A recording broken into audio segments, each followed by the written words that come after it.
comment ça va? Nouveau format sur ma chaîne YouTube. Si tu as cliqué sur cette vidéo, c'est que tu te poses sûrement la question comment faire pour devenir photographe ou vidéaste en soirée techno. T'es au bon endroit, t'es tombé sur la bonne chaîne parce qu'aujourd'hui on va parler de ça et je vais t'expliquer mon parcours, comment j'ai fait pour devenir photographe et vidéaste en soirée techno. Je vais pas te mentir, j'ai pas fait d'école pour ça. J'ai fait une école supérieure de publicité et de communication. J'ai eu des cours qui m'ont aidé à maîtriser un boîtier, comment gérer une image, comment créer une image, comment faire une vidéo, comment utiliser une caméra. On a eu quand même des bases et des notions pour pouvoir toucher un petit peu à un boîtier, à une caméra, à un objectif, savoir comment tout ça fonctionne. Bon, on n'est pas là pour parler de mon parcours scolaire. Il y en a beaucoup qui me posent la question, comment faire pour devenir photographe ou vidéaste en soirée techno. De base, moi, j'étais juste un mec qui allait en soirée techno pour oublier toute sa semaine. Côté du son, profiter de la soirée. Et comme je suis passionné depuis tout petit par tout ce qui est l'audiovisuel, tout ce qui touche à la photo, à la vidéo, je me suis dit, écoute, pourquoi pas ramener son appareil photo. J'ai vu qu'il y avait 2-3 photographes vite fait qui avaient pris des photos en soirée techno. Je me suis dit, bah écoute, pourquoi pas faire la même chose. J'ai pris mon appareil photo et je suis parti shooter en soirée. Au début, je suis arrivé, je connaissais rien du tout au milieu. Je savais pas comment on utilisait concrètement un boîtier en basse lumière. J'étais un petit peu perdu vis-à-vis de tous ces paramètres-là. Et puis, je t'explique même pas le résultat. C'est voilà. Je vais pas le faire un dessin, mais voilà. Moi, j'ai toujours été un petit fan de tout ce qui était argentique, photo prise au Kodak, tous ces petits, ce style-là. Je kiffe de ouf. Et à mes débuts, je me souviens que j'essayais de reproduire avec un appareil photo hybride, avec un numérique, j'essayais de reproduire de l'argentique. Donc, ça donnait à peu près ça. Voilà.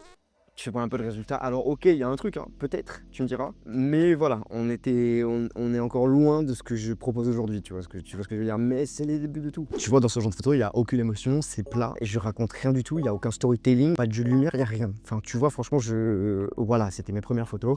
Comme tout le monde, je dirais, tu vois. Donc au début, je sortais un petit peu de nulle part. Et au final, à force de faire de plus en plus de soirées, à force de sortir de plus en plus mon matériel, j'ai commencé à me faire repérer un petit peu à droite et à gauche. Et à force de se faire, j'ai commencé à shooter gratos pour des collectifs qui sont aujourd'hui devenus des amis. Je passais mes nuits à photographier, à filmer, je passais mes journées à monter, j'étais à fond dedans, j'étais à 100% investi dans ce que je faisais. Mon premier cachet, ça a été de la visibilité à un moment donné, je pense que ça a été de faire des concours avec des pages en particulier, de gagner de la visibilité grâce à ces collectifs, mais j'avoue que c'est pas ouf quand même comme rémunération, tu vois. Au début, même si je pensais pas réellement à me faire une rémunération avec ça, c'était le strict minimum que tu puisses avoir en tant que photographe à l'époque où j'ai démarré. J'ai eu mes premières galères, les gens voulaient que je vienne de plus en plus shooter gratuitement, et je pense que ça a été une de mes erreurs à ce moment-là, ça a été de trop dire oui pour de la négociation, trop dire oui pour des petits prix. Ce que j'ai fait juste derrière, c'était juste casser le marché et me décrédibiliser, ce qui m'a pas vraiment aidé. Je me suis tiré plus une balle dans le pied qu'autre chose en faisant ça. Après, je vais pas te mentir, mais être photographe en soirée techno, c'est pas tout beau tout rose tout le temps. C'est à la fois porter 12 kilos de matos pendant 6 heures, courir après la lumière, éviter les gens qui ont pris ou qui sont complètement bourrés pour éviter de péter ton matos, passer peut-être 5-6 heures à faire un after movie ou un teaser qui sera publié qu'une fois et vu qu'une fois.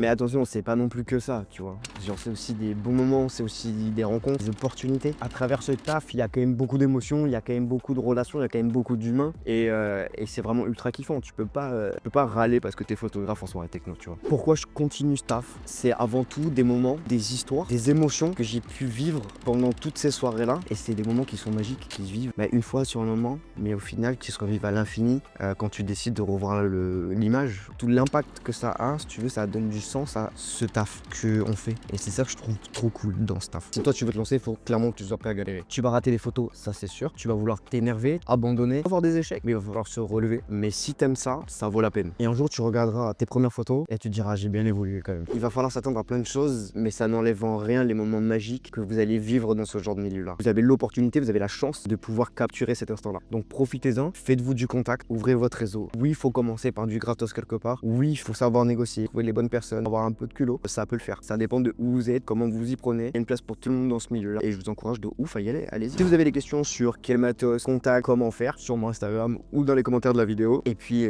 même qui sait, peut-être que je ferai une autre vidéo sur ça. N'hésite pas à t'abonner à ma chaîne, c'est mes premières vidéos et puis qui sait, justement on va peut-être lancer quelque chose ensemble. Donc faites partie des premiers avec moi et puis let's go commencer l'aventure ensemble.